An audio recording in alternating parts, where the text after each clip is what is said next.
2022 বিশ্বকাপের প্রাক বাছাইয়ে প্রতিপক্ষ হিসেবে লাওসকে পেয়েছে বাংলাদেশ। মালয়েশিয়ায় অনুষ্ঠিত ড্রতে নির্ধারিত হয়েছে ফিফা র্যাঙ্কিংয়ে এশিয়ার সবশেষ 12 দেশের ভাগ্য। লাওসের বিপক্ষে জয় পেতে আত্মবিশ্বাসী বাফুফের সভাপতি কাজী সালাউদ্দিন। তার আগে পুরোদমে প্রস্তুতি নিতে প্রস্তুতি ম্যাচ আয়োজনের পরিকল্পনা করছে বাফুফে। 2016 সালে ভুটান বিপর্যয়ের পর লাওসের বিপক্ষে ম্যাচ দিয়ে 2018 সালে আন্তর্জাতিক ফুটবলের প্রত্যাবর্তন বাংলাদেশে।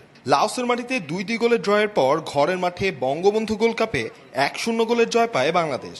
এবারও সামনে সেই চেনা প্রতিপক্ষ, লক্ষ্য যেখানে বিশ্বকাপ বাছাই পর্বের টিকিট নিশ্চিত করা। It's a world cup qualifier, so সবাই তো প্রিপারেশন থাকবে, তো আমাদের প্রিপারেশন নিয়ে আমরা যাব। আশা করি আমরা ভালো রেজাল্টটা পাবো। FIFA World Cup Qatar 2022। বর্তমানে ফিফা র্যাঙ্কিংয়ে বাংলাদেশের অবস্থান 188 আর এএফসি র্যাঙ্কিংয়ে 46 দেশের মধ্যে 41। এশিয়ার সেরা 34-এ থাকায় রাশিয়া বিশ্বকাপে সরাসরি বাছাই পর্ব খেলেছিল বাংলাদেশ।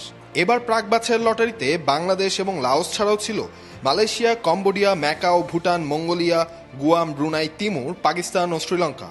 লাওস বাধা টপকাতে না পারলে আবারও নির্বাসনে যাবে জাতীয় দল। 4 বছর পাবে না কোনো আন্তর্জাতিক ম্যাচ, তাই আগেভাগেই নড়ে চড়ে বসেছে বাফুফে।